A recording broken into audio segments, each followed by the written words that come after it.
गणेशाय नमः। ये प्राचीन गणेश मंदिर, ये जो विज्ञान लोग हमारा सोसाइटी बनी है, जो बुजुर्ग हमें बताते हैं कि यहाँ पर पहले से ही गणपति जी का मंदिर था। जो पुराने लोग रहते होंगे वो गणपति की अपने तरीके से पूजा करते। जो कॉलोनी के लोगों ने निश्चय किया कि यहाँ मंदिर बनाएंगे तो गणपति के नाम से ही बनाया जाए। जो गणपति की मूर्ति मिली है तो 1991 में कॉलोनी के लोगों ने, उसमें हमारी आदरणीय आंटी जी विपिन मोहन जी सेक्रेटरी थी और हमारे फादर स्वर्गीय श्री देसराज जी प्रधान थे, तो उन्होंने इस मंदिर को एक प्रारूप दिया। और विज्ञान लोग में मुश्किल से 40 या 50 घर थे, लेकिन सब ने निश्चय करके इस मंदिर को बनाया। और 1999 में आके ये पूरा बड़ा मंदिर बना। पहले छोटा मंदिर बना 1991-92 में, और फिर ये पूरा विशाल मंदिर लोगों की श्रद्धा, प्यार और समर्पण विज्ञान लोग से। और जब ये गणपति जी हमारे स्थापित हुए उसके बाद इनकी महिमा ऐसी रही कि हमारी कॉलोनी में इतने लोग नहीं है जितना आप इससे बड़ा मंदिर देख पा रहे हैं। क्यों?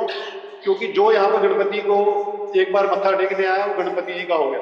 आप समझिए कि जितने लोग नहीं है उससे ज्यादा यहाँ सवामनी चढ़ती है कई बार। कारण कि जो एक बार आया, गणपति की ऐसी महिमा है या आकर्षण है, वो खींच लेते हैं। अच्छा सुरभि जी आप आए हैं तो आप देखेंगे, आप कई बार आके मत्था टेकेंगे यहाँ पर। कारण है कि गणपति खुद बुलाते हैं, इनके अंदर आकर्षण है और शक्ति और समर्पण हमें मिलता है कि हम ये काम कर पाते हैं। और मंदिर के लिए कॉलोनी के लोगों को जब जब समर्पण के लिए कहा और सहयोग राशि ने कहा, तो कम लोगों के परिवार होने के बावजूद हमें दिल खोल के लोगों ने सहयोग किया। और उन सबके सहयोग से हम इतना बड़ा मंदिर, जो एक कॉलोनी के हिसाब से हमारे कॉलोनी में मुश्किल से 160 या 70 घर है, उस हिसाब से आप आसपास देखेंगे तो ये मंदिर ईश्वरी कृपा से काफी बड़ा है और चल रहा है। उसमें लेडीज का भी योगदान है, मातृशक्ति का। ये यहाँ पे नवरात्रों में प्रोग्राम करते हैं। पूरे दुर्गा के नवरात्रों के अंदर चैत्र नवरात्रे और अश्विनी नवरात्रे आते हैं, दोनों में पूरा कार्यक्रम चलता है। 7-8 दिन नवरात्रों में 9 दिन पूरे। और गणपति का समझिए कि जब से मंदिर बना है तब से गणपति की विसर्जन, गणपति चतुर्थी की जाती है और गणपति का विसर्जन करते हैं हम। पहले जमुना जी में करते थे, फिर वक्त के साथ प्रकृति के अनुरूप और जैसे लोगों के अनुसार, तो हम अब यही अपने कॉलोनी के अंदर छोटा गणपति रख के यहीं पे विसर्जन करते हैं। और मैं अपने मंदिर के कार्य समिति के लोगों को बुलाऊंगा, आग्रह करूंगा कृपया यहाँ पर आएँ और अपने अपने अनुभव साझा करें। रिस्पेक्टेड मोहन आंटी से मैं कहता हूँ कि वो मंदिर के लिए 2 शब्द कहेंगी। मैं ये मातृशक्ति की बात ये कह रही हूँ कि 1993 की बात है कि मार्च के महीने में एक मीटिंग हुई थी हमारी कॉलोनी की। तो वहाँ पे हम लोग कुछ पहले बैठी थी, जिसमें हीमा की वजह टॉपिक थी और मैं भी थी और एक गुप्ता थी। ऐसी बातों में जिक्र हुआ कि कॉलोनी में मंदिर नहीं है। तो उन लोगों ने कहा कि कोशिश तो बहुत बात करी गई है पर हो नहीं पाया। जब गणपति की कृपा या भगवान की कृपा होती है तभी है, और करने वाले वो है माध्यम हमें बना देते हैं।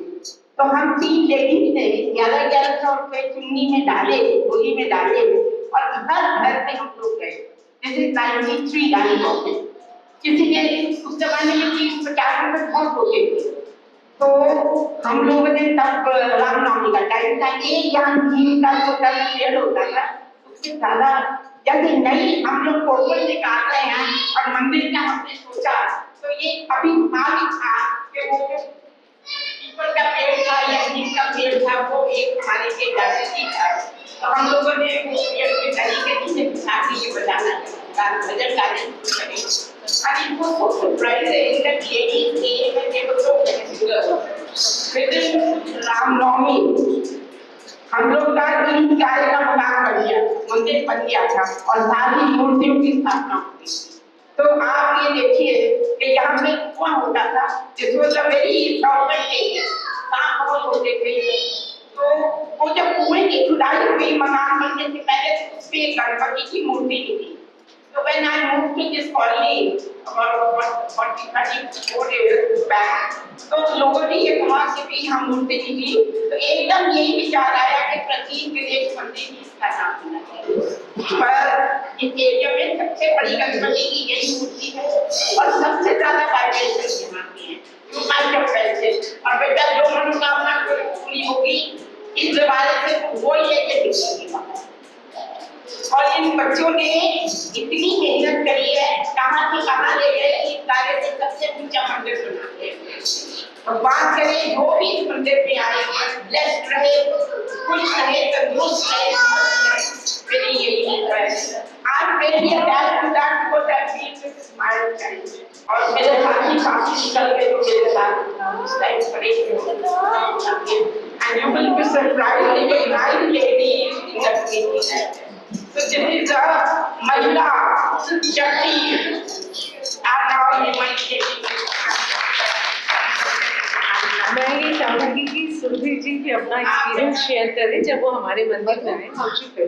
मैं कश्मीर से हूँ, we are Kashmiri Brahmins and आप मुझे इंटरनेट पे बहुत ज़्यादा देखेंगे because I have been into journalism from past 15 years. बहुत देर से खाना नहीं खाया मैंने कहा प्रोग्राम के बाद व्रत खोलेंगे। तो हम लोग पिछले 2 साल से, मैं पहले आज तक में थे बहुत समय, तो बहुत राजनीति की न्यूज़ करते गए पर कहीं ना कहीं हम लोग संस्कृति से जुड़े हुए थे क्योंकि हम आते ही उस स्टेट से हैं जहाँ पे सिर्फ मंदिर ही जाया जाता है, मंदिर ही मंदिर है और पूजा ही पूजा होती है। तो सब भगवती के बहुत मंदिर है, हमारे कुलदेवियों के मंदिर है, तो हम वहीं जाते हैं। तो निकल के मुझे आइडिया आया, इफ़ यू आर समथिंग, आप अगर 15 साल में कुछ बने हैं तो कुछ करने के लिए बने। केवल राजनीति और डेस्क पे बैठ के न्यूज़ लिखने से मेरा मन हट रहा था। और मैं शुरू से ही घर से ही धार्मिक हूँ, हमारे ग्रैंड पेरेंट्स भी पूजा पाठ, हम लोग ब्राह्मण्स हैं तो हमारा कल्चर में ही वो चीज़ें हैं बहुत ज़्यादा। तो वहाँ से निकल के मुझे एक आइडिया आया कि क्यों ना मैं अपने कंट्री के लिए कुछ करूँ, देश सेवा में कुछ अगर मैं कर सकती हूँ। लेकिन देश धर्म के साथ ही चलता है और धर्म सबसे ऊपर है, उसके बाद अगर कुछ है वो कर्म है। अगर आप अपने धर्म को सुरक्षित रख पाते हैं तो आपके कर्म ही वही होते हैं।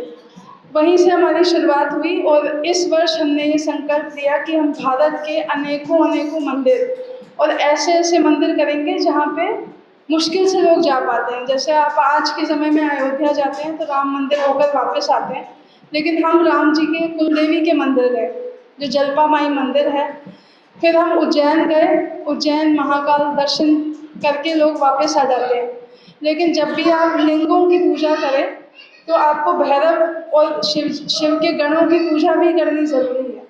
इसलिए हर तीर्थ पे 8 भैरव होते हैं। तो मैंने ये संकल्प लिया कि 8 भैरव जिस भी राज्य में होंगे, हम 8 भैरव को जो है नमन करेंगे और अपनी तरफ से वीडियोस बनाएंगे ताकि लोग उन 8 भैरव भी पहुँचे। यानी कि आप अगर किसी ज्योतिर्लिंग जाते हैं तो बिना 8 भैरव के दर्शन किए आपकी जो यात्रा है वो संकल्प आपका पूरा नहीं होता है। तो आपको वो भैरव से पहले मिलना होगा, वो आपको सिक्योरिटी गार्ड की तरह दर्शन जब कराएंगे तब आपके दर्शन पूरे होते हैं। तो हमने अभी तक कम से कम नहीं तो 15 स्टेट्स के मंदिर हम लोग कर चुके हैं इसी साल में। पिछले साल में भी हम लोग यही कर रहे थे। तो ये बिल्कुल नॉन फंडेड काम है, इसमें कोई पॉलिटिकल फंडिंग नहीं है, कोई किसी ऑर्गेनाइजेशन की फंडिंग नहीं है। जो मेरी आय होती है वो इसी में जाती है। तो मेरा ये कर्म है और शायद मैं इसलिए यहाँ पे हूँ। मैं यही सोचती हूँ कि मेरा जन्म इसलिए हुआ है कि मैं अपने धर्म की सेवा करूँ और अपने समाज की सेवा करूँ। तो यही मेरा इंट्रोडक्शन भी होगा तो हमारा चैनल है भारत मेरे साथ। तो जितने भी भारतीय हैं मैं उनको जगा रही हूँ कि आप जाइए, देखिए और उससे अधिक आप जाकर विमर्श करिए, बातचीत करिए अपने धर्म। क्योंकि मुझे लगता है कि कीर्तन भजन हम लोग करते ही हैं लेकिन कभी विमर्श नहीं करते, बातचीत नहीं करते। तो हम बहुत सारी महाभारत काल की विद्याएं हैं उनको बच्चों तक लेके आ रहे हैं। हम अभी वर्कशॉप भी कर रहे हैं। धर्म विद्या साउथ से लोग आ रहे हैं हमारे साथ में, जो प्राचीन विद्या जानते हैं वो हम लोग बच्चों तक पहुंचा रहे हैं। ड्राइंग पेंटिंग से ऊपर हट के भी जीवन में बहुत चीज़ें हैं जो बच्चों को जाननी है और कोई ना कोई आता है जो समाज को बदलता है। जैसे आपने मंदिर बनाया, आपने एक समाज खड़ा किया, उसका निर्माण किया और हम उसको डॉक्यूमेंट करने आ गए। तो ऐसे ही परिवार बनता है। तो यही हमारा संकल्प है और यही हम लोग करते रहेंगे। तो आपने I should say that we are the blessed one, that we are in that dictionary also. Thank you. अरे इसकी ये थोड़ा सा आपका स्वागत करने के लिए कि आप हमारे मंदिर के लिए आए हैं। Let us clap for her.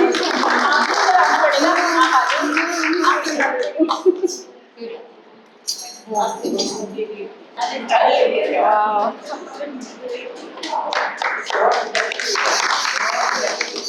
Take all the blessings, all the vibrations of Ganpati.